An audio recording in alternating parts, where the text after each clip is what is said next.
Hello folks, Scott Grove here. Going to do a review on another axe I just got in. This one here being the 1990 Fender Jazz Bass Plus Deluxe. Okay, so what you have here is an alder body. You got a 9.5 inch radius neck. Okay, you have the Kubicki preamp in this thing. Okay, so it's active, and I will show you the controls shortly. It's a great, beautiful bridge. Your silver lace sensors just make it a flippin' amazing. Of course, a nice thin jazz neck down here. Just the superior, great tuners. I mean, this is as good as Fender ever got right here. Okay, so awesome heavy-duty tuners on these things. Just as smooth as it gets. No pick guards to get all ugly, blah blah blah. This here is what is known as black pearl burst, or plain and simple pewter burst, as it was also called. So again, this is 1990, just part of the Plus series, which was Fender's best series as far as I'm concerned, guitars and or basses. Okay, I'm going to drag this on down to the star of the show, and what you have is okay, you have your master volume, okay, which is okay. And when you have it up here, you have a split split shaft here, and this here is actually just a pan back and forth between the two pickups. So that's back towards the rear pickup.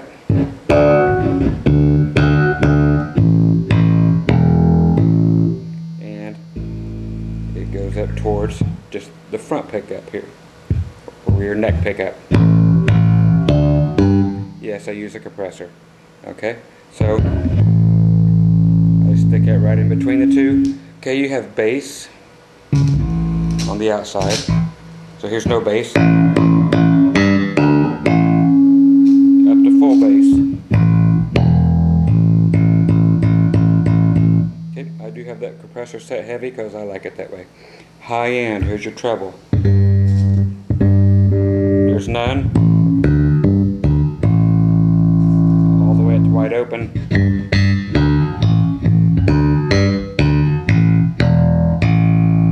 So back that off just a bit.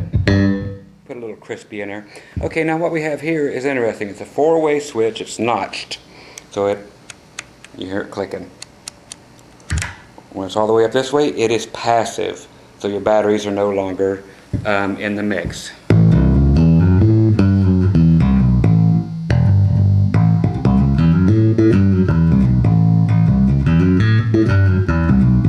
Okay, so then you go to just straight active by one switch, and then you're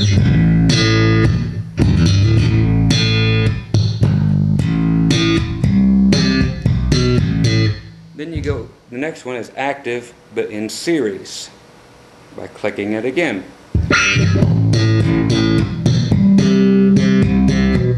Okay, let me back off on the compression a little bit. Turn down my threshold, which is okay,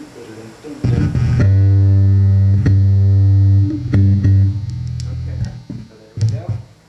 Back the volume back down.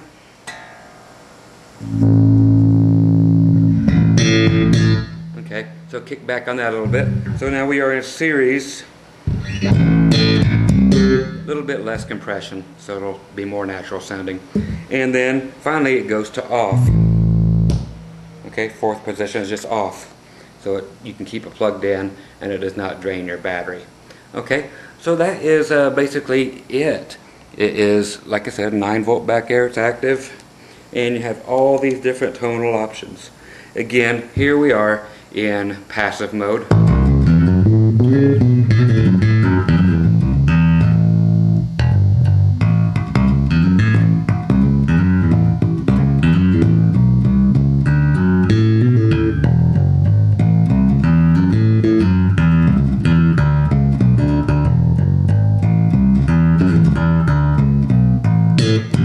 Okay, so that's your basic tones. Going to active and parallel.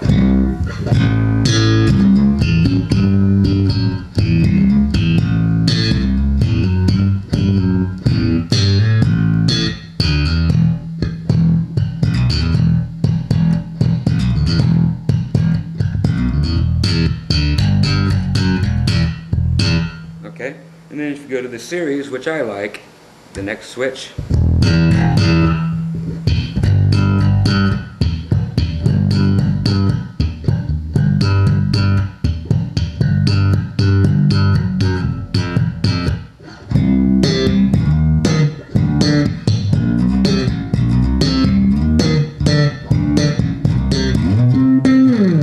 Okay, so you just get nice tones.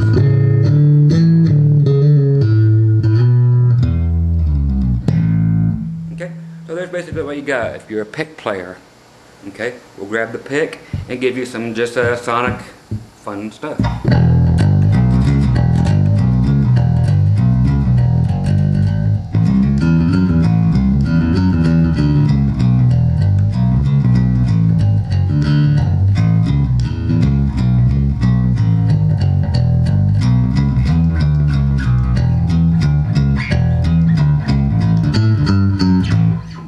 So you get the pick idea. So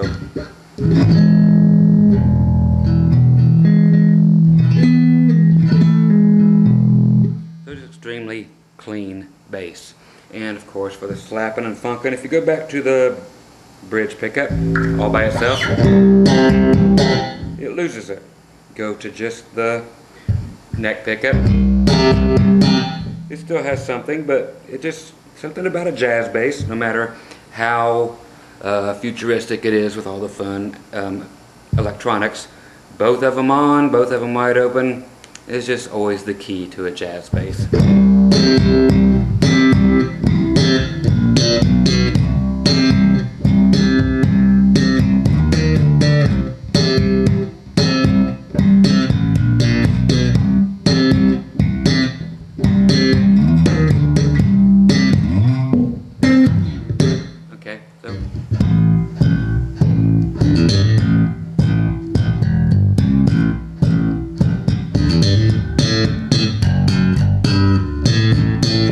Okay, so that's basically it.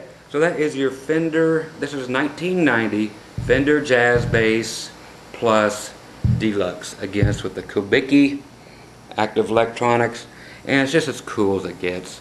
One of the last few that I would be interested in personally from Fender.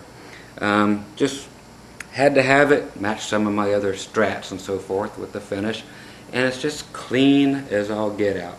Of course there's the 5-string version and so forth, but I like the 4s, but just wanted to share this one with you. It's a first bass I've been really excited about in a long time that I happened to pick up, so just happy to show it to you and let you actually listen to it through my one of my little bass rigs here. Dun, dun, dun, dun, dun, dun, dun. Yeah, so it's just my 6 carving cabinets. So they're loaded up with a 15, 8, and a horn in each cabinet. Otherwise, I use some Mackeys that have 2 410s in the bottom, and then 4 8s and a horn in the tops of those. You know, with my Hartke head and so forth. But the carving rig here sounds really nice. And just using the old Alesis 3660. I know everybody thinks they're nasty, but they work great on instruments, bass and guitar, especially bass. Vocals, no. But there you go, a little bit of sunshine coming in this morning. You can almost see the finish on this thing. It's just a flippin' amazing. So, hope you enjoyed taking a look at it.